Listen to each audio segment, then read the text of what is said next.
Coffee enema কি? এটা কি কোনো বৈজ্ঞানিক চিকিৎসা নাকি স্রেফ ভাওতাবাজি?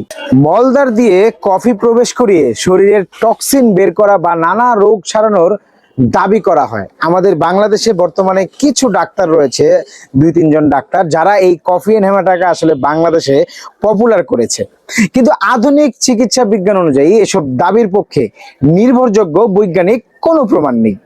বরং গবেষণায় কফি এনেমার কারণে অন্ত্রে প্রদাহ, রক্তপাত, এমনকি গুরুতর জটিল রোগ হওয়ারও সম্ভাবনা রয়েছে, এমন ঘটনাও কিন্তু দেখা যায়। আসলে শরীরের টক্সিন বের করার জন্য আলাদা কোনো কফি এনেমা বা এই জাতীয় কিছু করারই কিন্তু প্রয়োজন নেই।